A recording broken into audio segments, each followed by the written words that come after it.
Now, Victoria, the Jefferson County Sheriff's Office says this meeting between four men.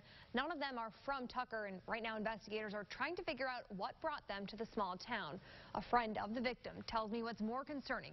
The men involved knew each other, so he says whatever argument they had shouldn't have ended in gunfire.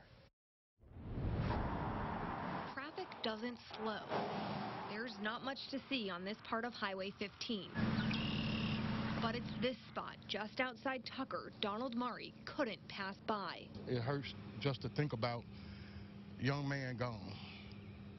Forgotten supplies mark where paramedics tried to revive Murray's lifelong friend, 34-year-old Trevarlin Smith. We call him Box. You know, when a guy that young and everything life took, you know, it's hard. According to the Jefferson County Sheriff's Office, Smith was one of two men shot and killed here Friday night. Really disheartening. Major Lafayette Woods says four men were meeting along the highway around 9 o'clock when there was a fight. That's when he says 27-year-old Joshua Lastly pulled out a gun. Don't really know what they're arguing about. Investigators say Smith was shot first.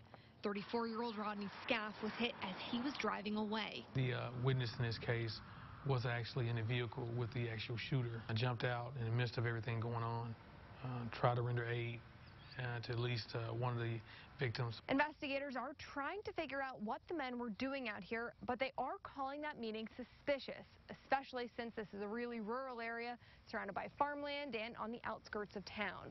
Biggest thing is pray. For Murray, there's no such thing as closure. Find God in your life and stuff. All this other stuff is unnecessarily. Only hoping no other family feels this kind of pain. The Jefferson County Sheriff's Office says Lastly should be considered armed and dangerous. He lives in Alzheimer and was seen driving a dark-colored pickup. Investigators are asking anyone with information about Lastly's whereabouts to call the Sheriff's Office.